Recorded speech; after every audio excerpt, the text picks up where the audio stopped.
विद्युत धारा, इसमें जो हमारा टॉपिक है वो हम बहुत सारी चीजें पढ़ चुके हैं। हम अभी जानेंगे बल्ब के बारे में। विद्युत बल्ब,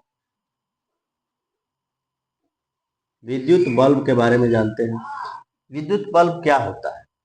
देखो ध्यान से, सपोज दैट हम एक विद्युत बल्ब बना रहे हैं। ये हमने एक बनाया विद्युत बल्ब।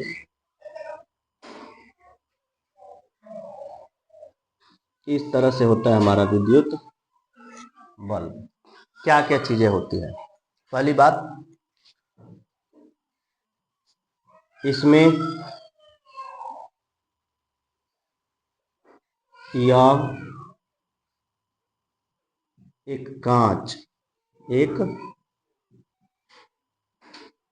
कांच की बनी होती है। यह एक कांच की बनी होती है। इसमें एक फिलामेंट होता है। क्या होता है? फिलामेंट होता है। फिलामेंट कौन सा है समझ सकते हो? ये है आपका, समझ रहे हो ना? यही वाला है फिलामेंट। ये क्या है? फिलामेंट है। दो बातें हमने समझा। यह एक कांच का बना होता है, दूसरा चीज कि इसमें एक फिलामेंट होता है। अब बात आती है कि जो फिलामेंट होता है किस चीज का होता है। तीसरी बात, यह फिलामेंट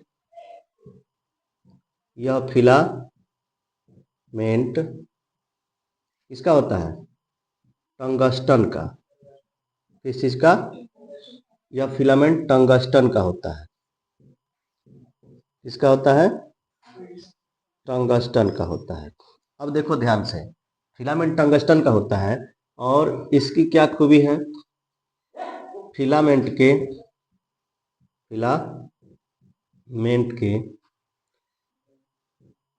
गलनांक,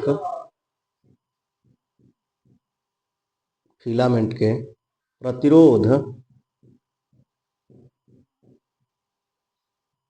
तथा गलनांक, प्रतिरोध तथा गलनांक दोनों ही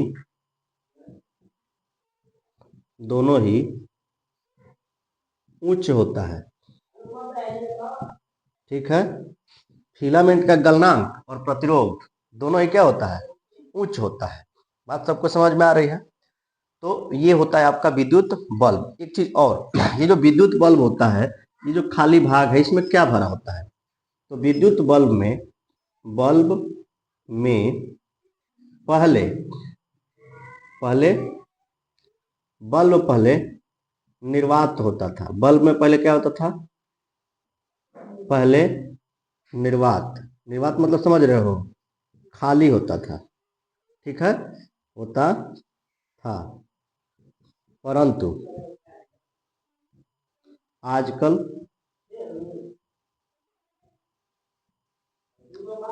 बल्ब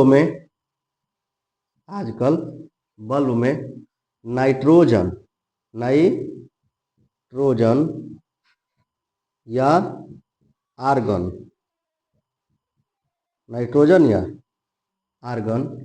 गैस भरा जाता है।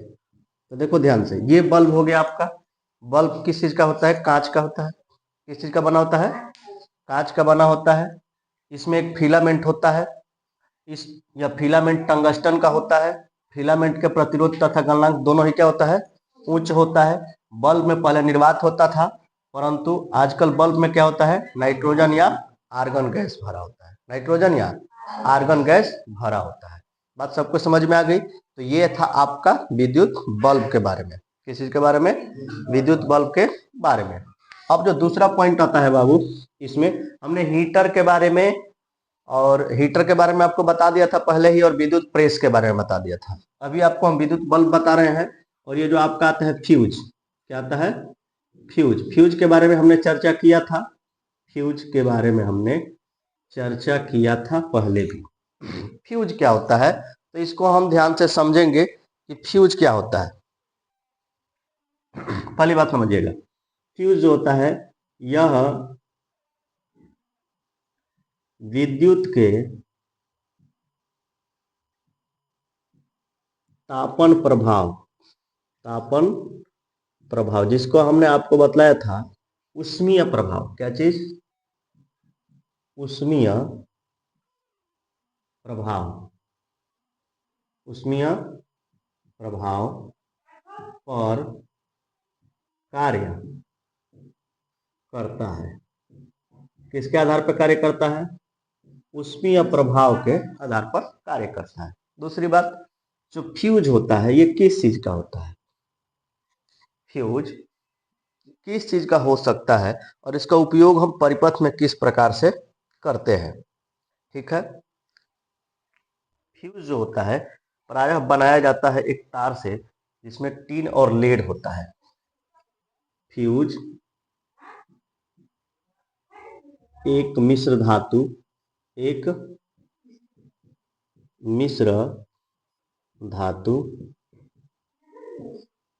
टीन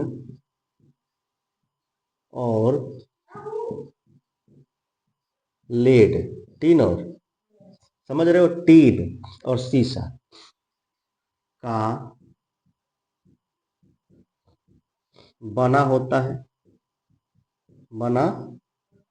है। अगली बात, फ्यूज को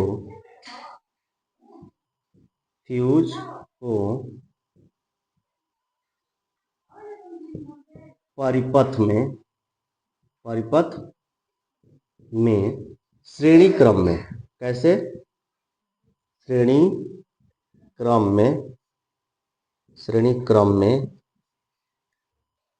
लगाया जाता है। कौन से क्रम में लगाया जाता है बाबू? श्रेणी क्रम में इसे लगाया जाता है।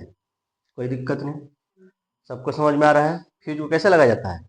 श्रेणी क्रम में लगाया जाता है। अगला बात क्या है, फ्यूज के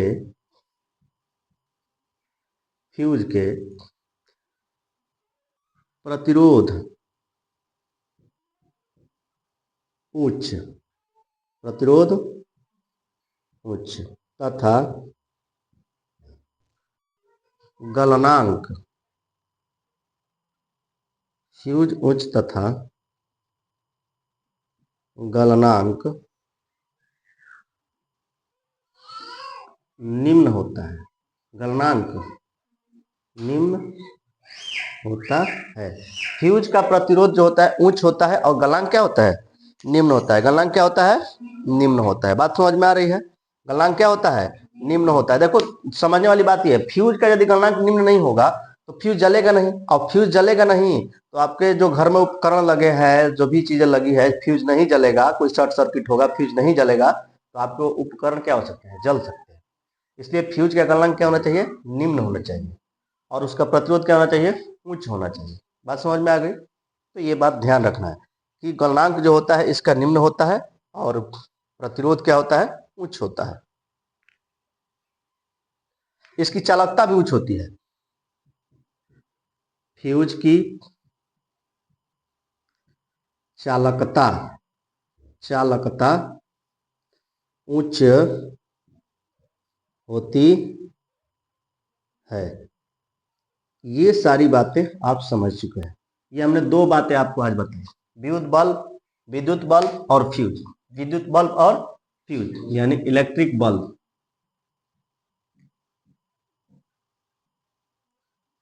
इलेक्ट्रिक बल्ब क्या होता है, इस दोनों चीजों के बारे में हमने आपको जानकारी दे दिया है। ठीक है,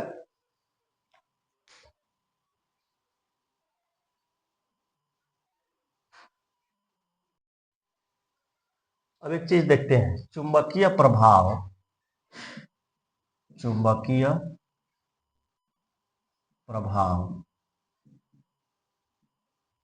पर आधारित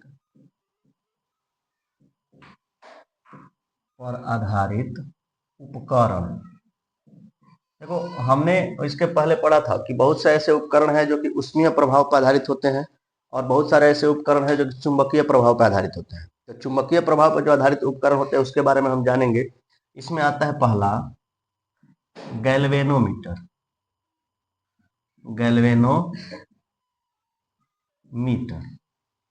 उसके बाद है आपका आमीटर। आमीटर। उसके बाद है वोल्ट मीटर। क्या है? Volt meter. ये तीन मुख्य चीजें हो गई, गैल्वेनोमीटर, आमीटर, वोल्ट मीटर। उसके बाद देखो बहुत सारी ऐसी चीजें हैं जैसे विद्युत घंटी। विद्युत घंटी, विद्युत घंटी हो गया, पंखा हो गया, पंखा हो गया। और उसके बाद हम कह सकते हैं विद्युत घंटी हो गया, पंखा हो गया, मोटर भी इसी तरह चलता है, चुंबकीय प्रभाव के आधार पर भी चलता है मोटर। तो ये सारे जो उपकरण होते हैं ये सभी चुंबकीय प्रभाव के आधार पर चलते हैं। नहीं, चुंबकीय प्रभाव के आधार के ये उपकरण है, यानी चुंबकीय प्रभाव के आधार पर ये चलते हैं। चुंबकीय प्रभाव पर आधारित उपकरण कौन कौन से हमने बताया? गैल्वेनोमीटर, आमीटर, वोल्टमीटर, विद्युत घंटी, पंखा और मोटर। गैल्वेनोमीटर, आमीटर, वोल्टमीटर, विद्युत घंटी, पंखा और मोटर। समझ में आ गई सबको बात? ठीक है। देखो अब हमारा जो टॉपिक है उसका नाम है विद्युत शक्ति। देखो क्या पढ़ रहे हैं? विद्युत शक्ति। विद्युत शक्ति को हम पढ़ रहे हैं। क्या चीज? विद्युत शक्ति हम पढ़ेंगे।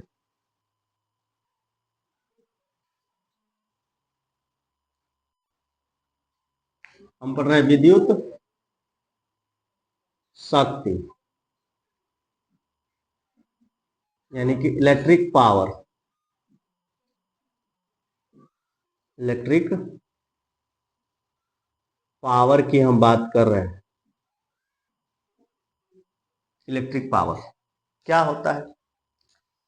किसी विद्युत परिपथ में विद्युत ऊर्जा के व्यय की दर को किसी विद्युत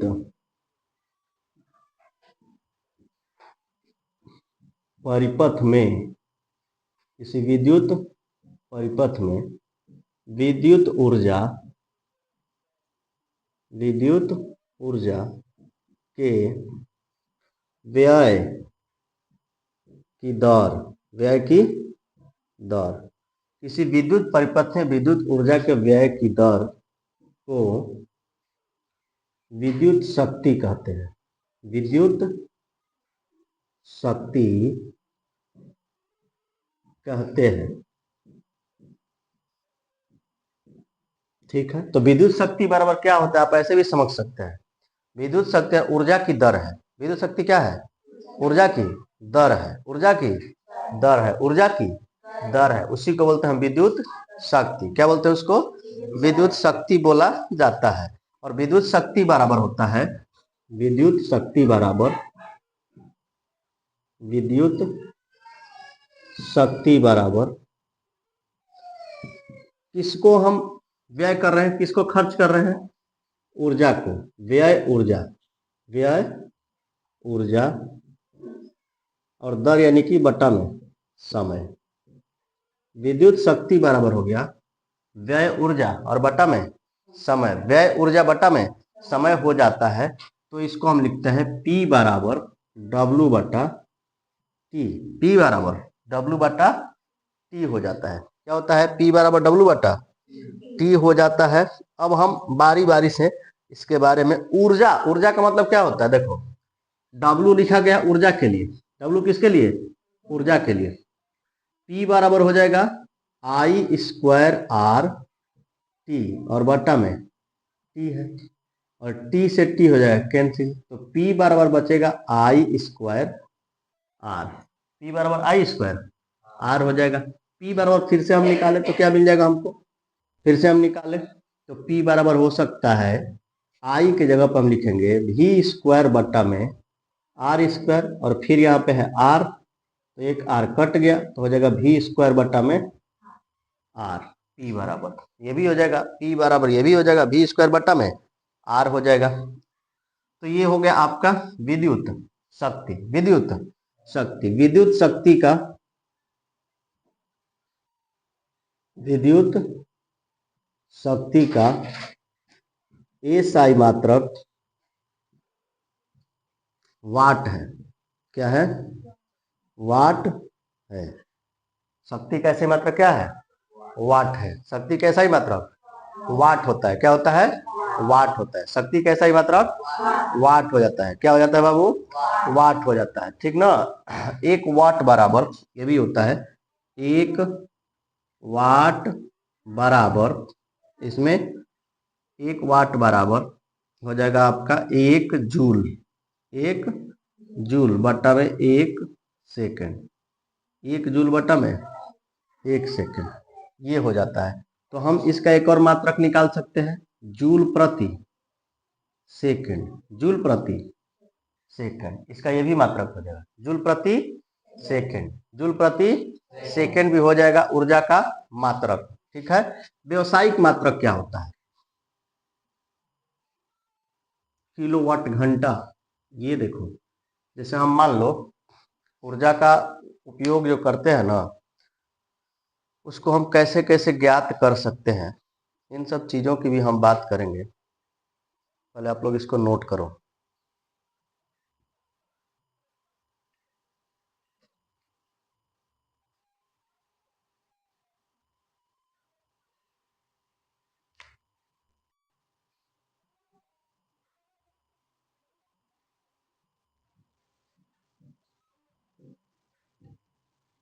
एक किलोवाट बराबर 1000 वाट, एक किलोवाट बराबर 1000 वाट हो जाएगा। मतलब 1000 वाट बराबर 1 किलोवाट हम इसका उपयोग करते हैं। अब जो हमारा अगला टॉपिक होगा इस पे आधारित, वो होगा विद्युत ऊर्जा। क्या होता है?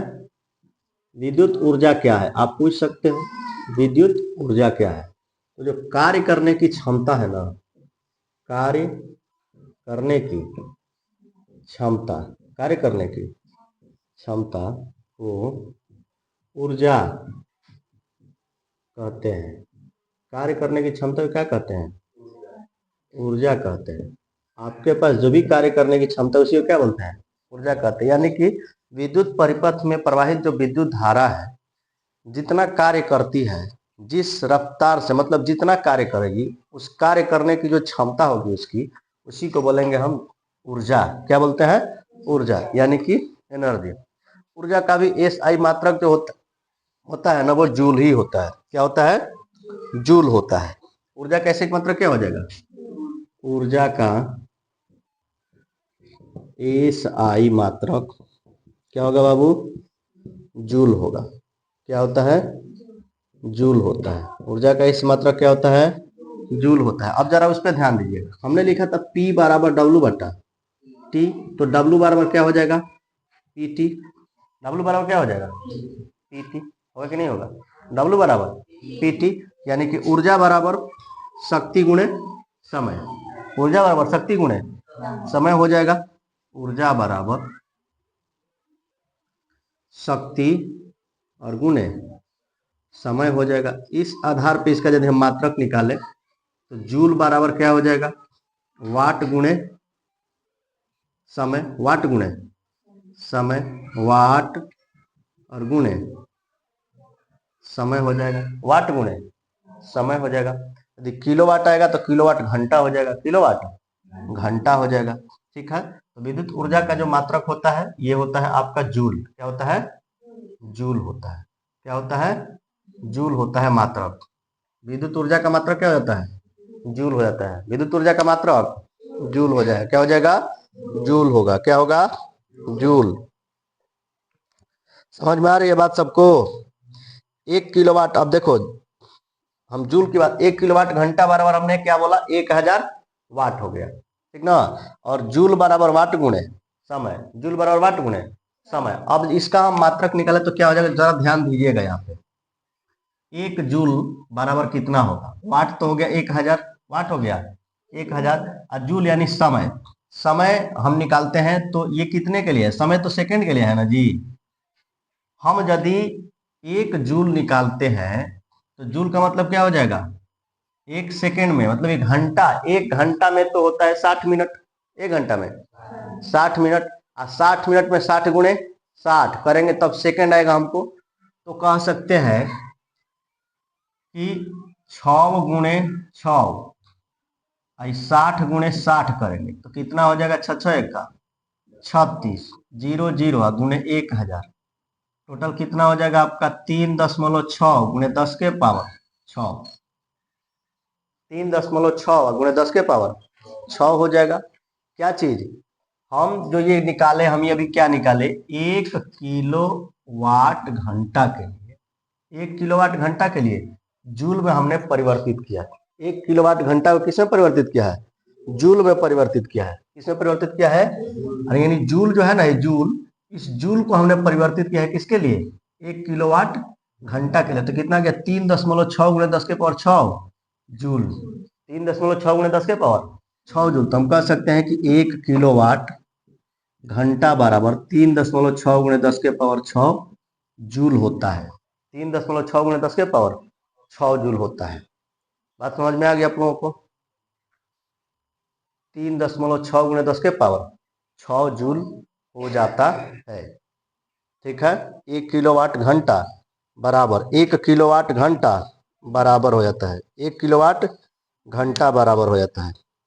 ठीक है। व्यवसायिक मात्रा क्या होता है बाबू? अच्छा, यूनिट की बात कर ले। यूनिट की पहले इसको नोट करो, मिटा रहे हैं सब इधर से।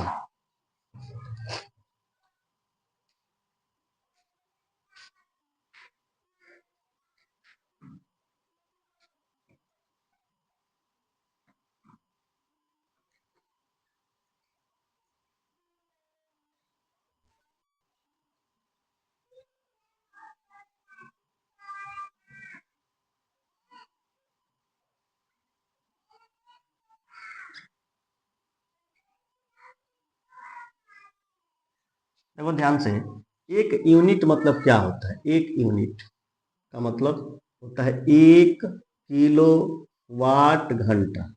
एक यूनिट का मतलब 1 किलोवाट घंटा। एक यूनिट हम किसके बराबर मानते हैं? 1 किलोवाट घंटा के बराबर माना जाता है। एक यूनिट 1 किलोवाट घंटा के बराबर माना जाता है। तो एक यूनिट बराबर भी यही होगा हमारा 3.6 गुणे 10 के पावर 6 जूल हो जाएगा ऊर्जा।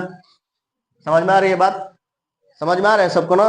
1 किलोवाट घंटा को हम एक यूनिट मानते हैं। अच्छा, इसमें आता है एक अश्व शक्ति। एक अश्व शक्ति, ये भी ध्यान रखना, अश्व शक्ति यानी कि 1 HP। 1 HP बराबर 746 वाट। 746 वाट हो जाता है, बराबर 746 वाट। 746 वाट, 746 वाट होता है। 746 वाट हो जाता है एक अश्व शक्ति बराबर 746 वाट हो जाता है। सबको समझ में आ गया है ये वाली बात?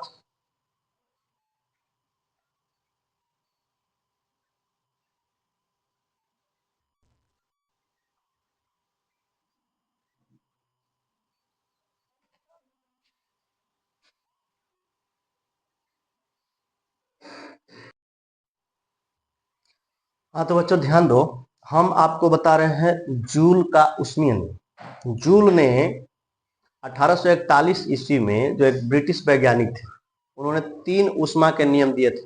ऊष्मा के कितने नियम दिए थे? 3 नियम दिया था। जिसमें से पहला नियम है, किसी निश्चित समय टी में, किसी निश्चित समय टी में किसी निश्चित प्रतिरोध आर, मतलब प्रतिरोध और इसका समय दोनों ही निश्चित है। दोनों ही निश्चित है। निश्चित मतलब कांस्टेंट है, वो बदलेगा नहीं। क्या क्या चीज? प्रतिरोध और क्या चीज?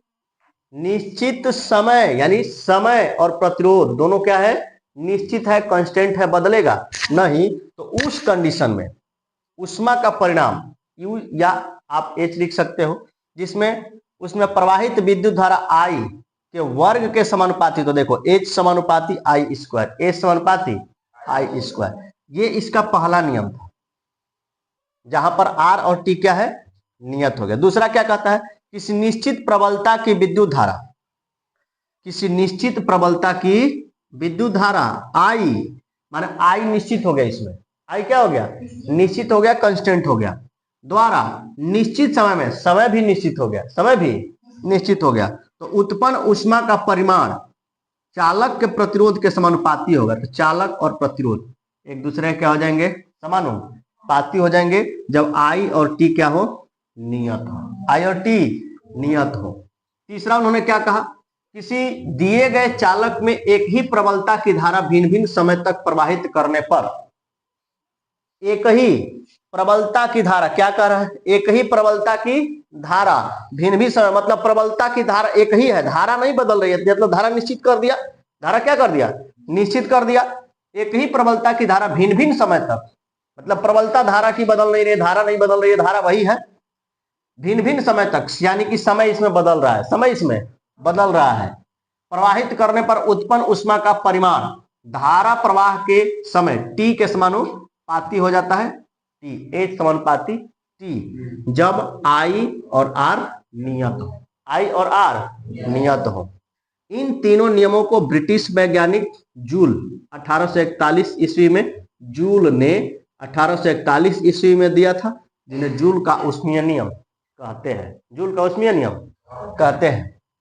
एक चीज और, ऊष्मा का, ऊष्मा कार्य और ऊर्जा, ऊर्जा तीनों का ऐसा ही मात्रक पता है क्या है, का मात्रक क्या है, जूल है, क्या है, जूल है, तीनों का ऐसा ही मात्रक क्या हो गया, जूल हो गया, ये नोट याद रखना। और दूसरी बात, ऊष्मा का सीजीएस मात्रक, सीजीएस मात्रक कैलोरी है, क्या है, कैलोरी, कैलोरी होता है, क्या होता है, कैलोरी होता है। 1 कैलोरी बराबर 1 CAL, 1 कैलोरी बराबर क्या हो जाता है, इस बात को आप लोग ध्यान रखिएगा, 1 कैलोरी बराबर होता है 4.186, जिसको हम समथिंग में क्या लिखते हैं, 4.2 जूल के बराबर लिखा जाता है। तो ये आपको नोट रखना है, याद एकदम कंफर्म इसको रखना ही है। तो हमने अभी बतलाया ऊष्मा के कितने नियम, हाँ जूल ने कितने नियम दिए थे, 3 नियम दिया था, जूल ने 3 नियम दिया था। पहला नियम जूल ने क्या दिया, पहला नियम दिया था H समानुपाती I स्क्वायर, दूसरा नियम इसने क्या दिया था, दूसरा नियम दिया था H समानुपाती R, तीसरा नियम इसने क्या दिया, H समानुपाती T, H समानुपाती, यहां पर देखो जो नहीं दिया वो कांस्टेंट हो जाएगा, R और T कांस्टेंट हो गया, यहां पर क्या कांस्टेंट होगा, I और T कांस्टेंट होगा, यहां पर क्या कांस्टेंट होगा जो नहीं दिया है, I और R, यही तो है, 3 गो नियम, एकदम आसान सा है ना, जो दिया है वो ठीक है, जो नहीं दिया वो कांस्टेंट हो गया। यही आपको फॉर्मूला याद रखना है, ऊष्मा के जूल का ऊष्मीय नियम यही है, ठीक है। हाँ, अभी कुछ चीजें हम आपको बताएंगे जो विद्युत उपकरण में उपयोग होते हैं, ठीक है, इसको पहले नोट किया जाए। चलिए ध्यान देते हैं हम विद्युत उपकरणों पे, कुछ विद्युत उपकरण की हम बात करेंगे, विद्युत उपकरण, और ये उपकरण बहुत ही इंपॉर्टेंट है, ध्यान दीजिएगा। पहला हमने लिया गैल्वेनोमीटर, क्या चीज, गैल्वेनोमीटर, इसके बारे में हम जानते हैं, गैल्वेनोमीटर ये क्या होता है इसके बारे में समझते हैं।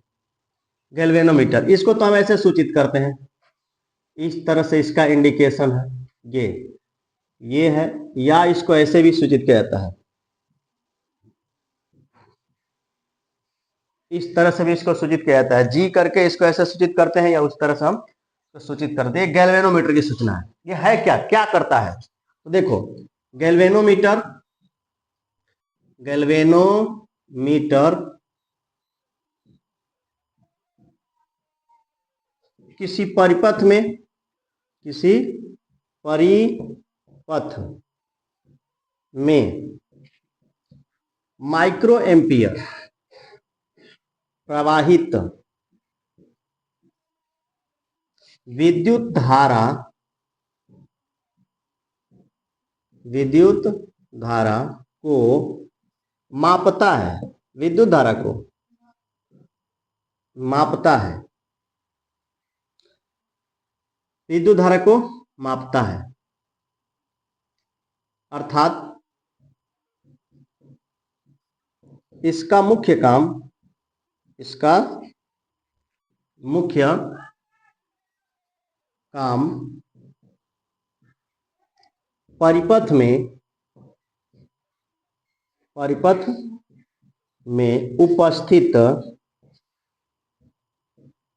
उपस्थित विद्युत धारा को बताना है। इसका मुख्य काम क्या है? परिपथ में उपस्थित विद्युत धारा को बताना कि विद्युत धारा है कि उसमें नहीं है। मतलब ये जो मापने का काम करता है ना, वो बहुत कम विद्युत धारा मापता है, न्यून, जो कम से कम विद्युत धारा होगा ना उसी को मापेगा। लेकिन कम से कम भी विद्युत धारा होगा तो मापेगा या नहीं मापेगा, ये उसकी उपस्थिति को दर्ज करता है। क्या करता है? उपस्थिति को दर्ज करता है। उसी को हम बोलते हैं गैल्वेनोमीटर बोला जाता है। क्या बोला जाता है? गैल्वेनोमीटर बोला जाता है। अब इसमें दूसरा जो चीज आता है हमारा, अमीटर आता है। क्या आता है? एमीटर। एमीटर के क्या मतलब है? एमीटर जो होता है आपका इस तरह से सूचित किया जाता है इसको, एमीटर। ये क्या करता है? तो एमीटर जो होता है हमारा परिपथ में विद्युत धारा को मापता है, ओरिजिनल में यही मापता है। विद्युत परिपथ यानी विद्युत धारा को मापता है, विद्युत धारा को मापता है। कौन मापता है जी? एमीटर। कौन मापता है? एमीटर। दूसरी बात कि परिपथ में इसको कैसे लगाया जाता है? परिपथ में इसे श्रेणी क्रम में लगाते हैं। किस क्रम में? श्रेणी क्रम में जोड़ा जाता है। परिपथ में इसे कैसे जोड़ा जाता है? श्रेणी क्रम में। कैसे जोड़ा जाता है? श्रेणी क्रम में जोड़ा जाता है। ठीक है। और तीसरी बात हम करें तो एमीटर का जो काम होता है, जो ओरिजिनल एमीटर होता है, आदर्श एमीटर होता है, इसका जो प्रतिरोध होता है वो शून्य होता है। आदर्श एमीटर का प्रतिरोध क्या होता है? शून्य होता है। आदर्श एमीटर का प्रतिरोध जो होता है बाबू शून्य होता है। ठीक है। हाँ, एक आदर्श एमीटर है ना, अमीटर का प्रतिरोध, एक आदर्श अमीटर का प्रतिरोध क्या होता है? शून्य होता है। क्या होता है बाबू? शून्य होता है। एक बात और इसमें, एक बात और हम समझ लेते हैं अमीटर के बारे में, बहुत ध्यान से समझिएगा। जो गैल्वेनोमीटर होता है ना, क्या चीज? गैल्वेनोमीटर। ठीक ना। गैल्वेनोमीटर को गैल्वेनोमीटर को आमीटर बनाने के लिए क्या करेंगे? आमीटर में बदलने के लिए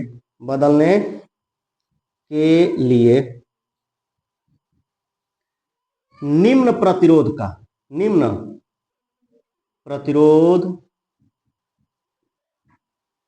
को श्रेणी क्रम में जोड़कर बनाते हैं। यानी गैल्वेनोमीटर को यदि हम एमीटर बनाना चाहते हैं तो क्या करेंगे? गैल्वेनोमीटर के साथ निम्न प्रतिरोध को हम किस क्रम में जोड़ देंगे? श्रेणी क्रम में। किस क्रम में? सॉरी, श्रेणी क्रम नहीं, इसको बोलते हैं समांतर क्रम में। किस क्रम में जोड़ेंगे? समांतर क्रम में जोड़ेंगे। समांतर क्रम में जोड़ते हैं, समांतर क्रम में जोड़कर बनाते हैं। ध्यान रखिएगा कि गैल्वेनोमीटर को एमीटर में बदलने के लिए निम्न प्रतिरोध को समांतर क्रम में जोड़कर बनाते हैं। किस क्रम में? समांतर क्रम में जोड़कर बनाते हैं। तो ये था आपका एमीटर। और जो एक चीज आता है वो तीसरा है, इसको हम बोलते हैं वोल्ट मीटर। क्या बोलते हैं? Volt meter. वोल्ट मीटर क्या करता है? तो वोल्ट मीटर को ऐसे सूचित किया जाता है। वोल्ट मीटर किसको मापता है? वोल्टेज को। किसको? वोल्टेज को मापता है। वोल्टमीटर क्या मापता है? वोल्टेज को मापता है। ठीक है, इसे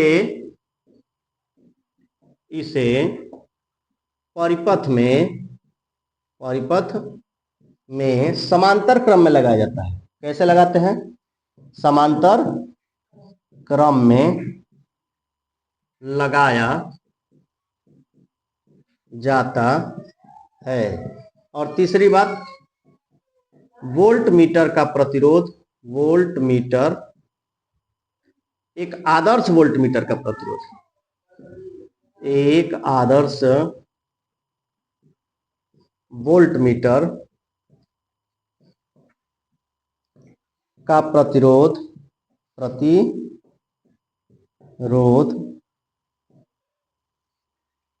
अनंत होता है। क्या होता है? अनंत होता है। एक आदर्श वोल्टमीटर का प्रतिरोध क्या होता है? अनंत होता है। और यदि गैल्वेनोमीटर को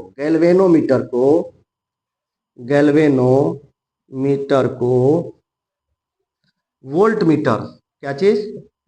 वोल्टमीटर बनाना है। क्या है? बनाना है, तो उसे एक उच्च प्रतिरोध के साथ श्रेणी क्रम में जोड़कर बनाते हैं। बात समझ में आ रही है ना? उच्च प्रतिरोध है ना, उसमें निम्न प्रतिरोध था और इसमें क्या हो जाएगा? उच्च प्रतिरोध लगाया जाता है। ध्यान देना, यहाँ पर तीनों बात समझ लिया फिर से। गैल्वेनोमीटर क्या है? इसका संकेत होता है जी, ऐसे भी संकेत किया जाता है। गैल्वेनोमीटर किसी परिपथ में माइक्रो एम्पियर यानी न्यूनतम प्रवाहित विद्युत धारा को मापता है। अर्थात इसका मुख्य काम परिपथ में उपस्थित विद्युत धारा को बताना, इंडिकेट करना कि हाँ इसमें विद्युत धारा है। दूसरी बात, एमीटर क्या होता है? विद्युत धारा को मापता है। एमीटर क्या करता है? विद्युत धारा को मापता है। यानी विद्युत धारा को मापने वाले यंत्र का नाम क्या है? एमीटर। क्या नाम है? एमीटर है। परिपथ में इसे श्रेणी क्रम में जोड़ा जाता है। किस क्रम में जोड़ा जाता है? श्रेणी क्रम में जोड़ा जाता है। एक आदर्श एमीटर का प्रतिरोध शून्य होता है। एक आदर्श एमीटर का प्रतिरोध शून्य होता है। गैल्वेनोमीटर को एमीटर में बदलने के लिए निम्न प्रतिरोध को समांतर क्रम में जोड़कर बनाते हैं। निम्न प्रतिरोध को किस क्रम में? समांतर क्रम में जोड़ करके हम यदि गैल्वेनोमीटर के साथ एक निम्न प्रतिरोध को समांतर क्रम में जोड़ते हैं तो बन जाता है एमीटर। क्या बन जाता है? एमीटर बन जाता है। उसके बाद आता है वोल्टमीटर। वोल्टमीटर क्या है? वोल्टमीटर वोल्टेज को मापता है। इसे परिपथ में समांतर क्रम में लगाया जाता है। एक आदर्श वोल्टमीटर का प्रतिरोध अनंत होता है। गैल्वेनोमीटर को वोल्टमीटर बनाना है तो उसे एक उच्च प्रतिरोध के साथ श्रेणी क्रम में जोड़कर बनाते हैं। तो मेरे प्यारे बच्चों, हमने विद्युत धारा के सभी पॉइंट्स और सभी नोट्स को आप लोगों को क्लियर करा दिया है।